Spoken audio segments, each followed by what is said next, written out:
Sziasztok, Szűcs Tamás vagyok, az üzleti gondolkodó. Mai videómban egy saját tapasztalatot fogok veletek megosztani. Jelenleg ugye építkezés alatt állunk, és burkolót keresek, mert nem vagyok benne biztos, hogy akivel előzetes megbeszélgetések vannak, nagyon nem halad az egyéb munkáival sem. Úgyhogy elképzelhető, hogy leváltom teljes mértékben, és ugye a következő lépés az a burkoló, ami alapvetően záros határidőn belül szükséges. No, hát vannak ilyen szakemberkereső portálok, ahova jelzed, hogy milyen munkát szeretnél, és ők megkapják az elérhetőséget, fölveszik veled a kapcsolatot, és megegyeztek valamiben, vagy éppen nem. No, hát ezt a tapasztalatot fogom ma veletek megosztani, mégpedig azt hiszem, hogy délután 2-3-4 óra fele adtam fel a keresést, már nem feladni, hanem hogy milyen iparágra keresek szakembert, és azt hiszem este 9-ig 11 darab ajánlat érkezett, volt, aki felhívott, volt, aki dobott egy SMS szó szerint, illetve volt, aki egyből e-maillel kezdte, és egy összeget beleírt, hogy mennyiért fogja vállalni. Ez volt egyik kedvencem. Ugye itt az a lényege, hogy minden egyes szakemberre lehet véleményt írni, hány elfogadott munkája van a weboldalon keresztül, mennyi visszajelzése van ebből, és így tovább. Tehát egy ilyen minősítő oldalnak nevezném, nagyon kellemes egyébként.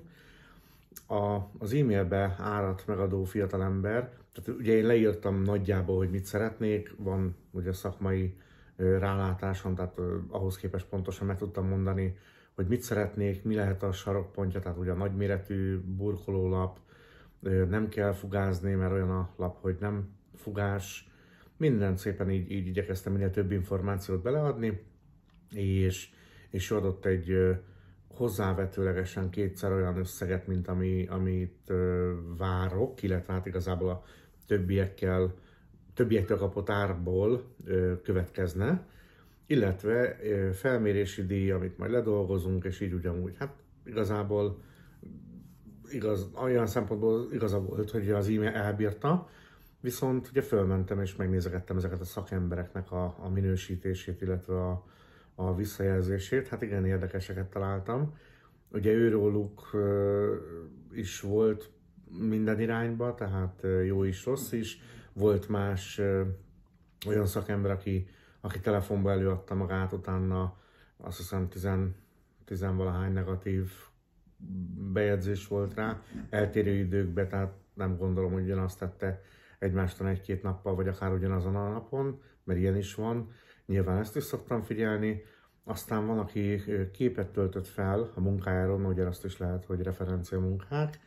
Képet töltött fel, ugye időmből kitellett, úgyhogy rákerestem az interneten, természetesen letöltött képek, és nem is Magyarországon készült komplett fürdőszoba kép egyébként, tehát a burkolásról letöltögetett képet. 1 éve van elvileg ezen a weblapon, és egy visszaigazolt munka volt ebből, illetve egy értékelés, ami elvileg rendben volt.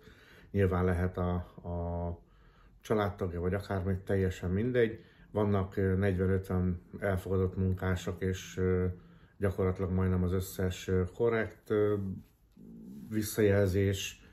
Olyan volt, tehát például az egyik, aki nekem számomra szimpatikus volt, hogy voltak dolgok, amivel nem egyeztek meg, így utólag lehet, hogy igaza volt a szakembernek, már hogy még plusz pénzt kért, egyébként érdekes, mert tényleg a saját felújításoknál is volt, amikor beleszaladtunk ebbe, hogy egy laminált és egy szegőzés az nem egyben értendő, illetve lehet kapni nyilván úgy is árajánlatot, hogy ekkora lamináltra, és mellé van a szegőzés. Tehát a szegőzés ugye az a falon végigfutatott szegőléc bevágás, illetve hát gyakorlatilag annak a kiszilózása, meg mindent, tehát a teljes folyamat, és mi sem gondoltunk rá, hogy ez egy plusz tétel lehet. Aztán ugyanilyen mindjárt kitalálom, mi a neve, tehát a burkolásnak ugye a szegély, nehéz szó volt, ugye nem előbb mondtam ki, tehát a szegélyvágások, ugye volt olyan szaki, akivel beszéltek, hogy 10 centis kellene, mondta, hogy szerint ez egy kicsit sok, ilyen 5-7 centinél többet nem igazán célszerű, nagyon magasra jön fel, és az úgy az összképet képes rontani. Tehát volt ilyen szaki is, aki telefonban mondta, hogy megcsinálja, ha ezt kérem, de sokkal inkább azt javasolná, hogy 5-7. Ugye tudtam a Marci barátomtól, már megtudtam, hogy az IKEA-s konyhabútorok, ugye szekrényszerelés.hu, ha ilyen terveitek vannak. Megtudtam, hogy 7 centinél magasabb szegélynél nem olyan könnyű odarakni az IKEA-s konyhabútort, meg a legtöbb ilyen elemes konyhabútort, úgyhogy az már nem kérdés, hogy az alatti szegély lesz mindenféleképpen a konyhába. No hát ennyit voltam elmondani nektek, hogy milyen jó ötlet egy ilyen szakember kereső oldal, és alapvetően éljetek vele, használjátok, mert én azt gondolom, hogy nagyon hasznos, illetve feltűnően jól lehet ott érvényesülni, ha jó szakember vagy. Tehát ha szakember vagy azért, ha igénybevevő, akkor pedig azért. No, hát ennyi lenne a mai kis videóm. Remélem a üzleti részét értettétek, hogy mind a két félnek egy nyert-nyert helyzetet tud hozni. A weblap üzemeltetője nyilván kap valami vagy részesedést, vagy reklám, vagy valami egyébből egy olyan bevételt, ami számára is nagyon megfelelő. Teljesen meg vagyok elégedve ezzel a weboldallal, használjátok ti is. Köszönöm, ha velem voltatok, tetszett, vélemény van, esetleg tapasztalat, pozitív, negatív, azt nyugodtan kommentbe írjátok hozzá. Holnap is fogunk találkozni, sziasztok!